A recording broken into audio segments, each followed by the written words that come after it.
안녕하세요. 오태민의 5분 경제학 오늘 두 번째 시간입니다. 자, 여러분들 혹시 레 밀리터러블이라는 그런 유튜브 동영상 아시나요? 네, 공군에서 만들었죠. 그 공군 장병들이 눈 치우는 그 애환을 담은 그 레미레자브를 그 패러디해서 전 세계적으로도 화제가 됐죠. 제가 공군 중위 출신입니다. 근데 저도 참 재밌게 봤는데요. 그거 잘못된 게 하나 있어요. 거기 자베르 중위가 눈은 안 치우고 감독만 하는데, 원래 공군에서 눈 치울 때는 뭐 대위까지도 다 울통 벗고 치웁니다. 예, 내리는 눈이 전부 그 장병들의 시뻘건 몸에 닿아서 녹죠. 공군은 뭐 눈 치우는 사역 아주 눈이 오면 치우기 시작합니다. 예, 눈이 그치면 치우는 것이 아니고 그런 애환을 담고 있는데, 뭐 보시면서 한 가지 이상하다 이런 생각 들지 않으셨어요?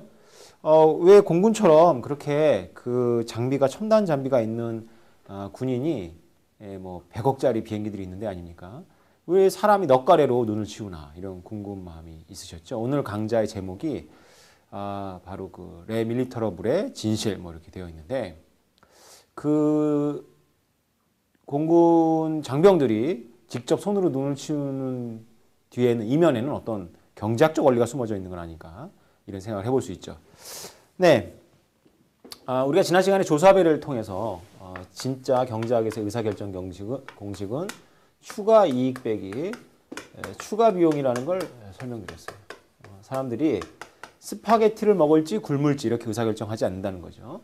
스파게티를 먹을까 된장찌개를 먹을까. 그러니까 추가 이익은 스파게티를 먹는 이익 빼기 된장찌개를 먹는 이익. 추가 비용은 스파게티의 비용 빼기 된장찌개의 비용. 이렇게 해서 이것이 0보다 큰지 아닌지를 가지고 판단한다, 이렇게 말씀을 드렸어요.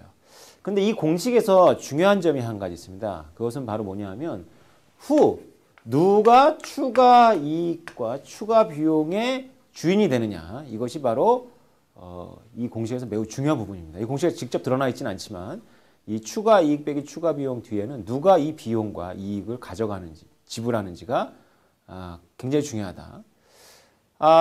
눈 치우는 거, 물론 뭐 기계로도 씁니다. 활주로 같은 데는 너무 넓어서 기계를 하지만, 뭐 공군이 워낙 넓어요, 기지가. 다 기계로 치우지 못하는 면도 있고 골짜기도 있고 그러니까 사람이 치우는데요. 사람이 치우지 않아도 되는 곳에 기계를 투입하지 않고 사람이 치우는 경우도 참 많습니다. 공군은 눈 치우는 것이 자랑이었다고 생각할지 모르겠지만 저는 약간 좀 생각이 다른데, 우리나라 군대에서 가장 흔한 자원이 안타깝게도 사람입니다. 그게 왜 그럴까요? 네, 이 공식 속에 숨어져 있죠. 눈을 치우는 의사결정, 넉가래를 이용해서 장병들 50명을 100명을 투입할지, 아니면 기계를 투입해서 뭐 운전병, 감독관 뭐 이렇게 해서 한 두세 명 투입할지, 이 의사결정을 누가 하나요? 네, 국가가 하지 않습니다. 그 의사결정을 사령관도 하지 않습니다. 그 의사결정을 담당 참모 장교가 하죠.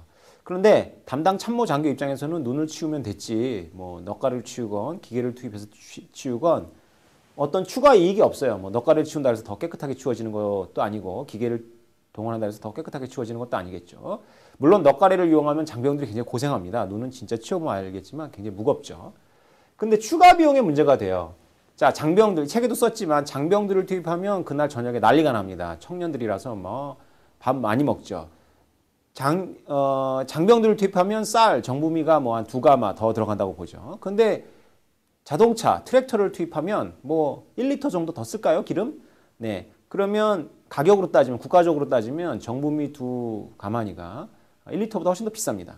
그럼에도 불구하고 참모 장교는 기계를 투입하는 것보다 장병을 시키는 것을 더 선호할 가능성이 있어요. 왜 그럴까요? 군대에서 쌀이 부족한 것은 참모 장교의 책임이 아닙니다. 군대에서 쌀이 부족한 것은 국방부의 책임이에요. 그래서 즉각 해결이 됩니다. 결제 라인도 달라요. 근데 군대 내에서 유류품은 좀 특별한 취급을 하죠. 각 군대에 자원이 할당되고 각 군대에서 알아서 쪼개서 써야 됩니다.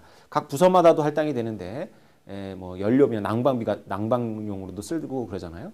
모자르면 타와야 됩니다. 타오려면 서류도 작성해야 되고 전화도 들고 얘기도 해야 돼요. 즉 다시 말해서 이 참모장교한테 쌀은 부족한 자원이 아니지만 자동차를 움직이는 디젤은 부족한 자원일 수 있죠.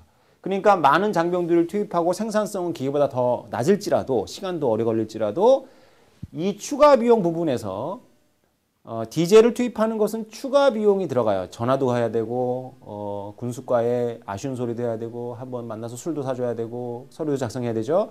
그런데 쌀이 부족한 거, 장병들이 일하고 저녁에 들어가서 쌀을 엄청나게 먹어대는 그것은 비록 국가적으로는 더 많은 비용이 들어가지만 참모장교한테는 추가로 부담이 전혀 없죠. 네, 이런 공식이 숨어 있기 때문에 같은 거라면 기계보다는 장병을 더 많이 투입한다. 뭐 이렇게 생각할 수가 있습니다. 네, 추가 이익 빼기 추가 비용 뒤에 숨겨져 있는 레 밀리터러블의 진실. 네, 이제 그 뒤에 있는 숨어 있는 경제학의 원리를 이해하셨겠죠? 네, 오늘 여기까지 하겠습니다. 수고하셨습니다.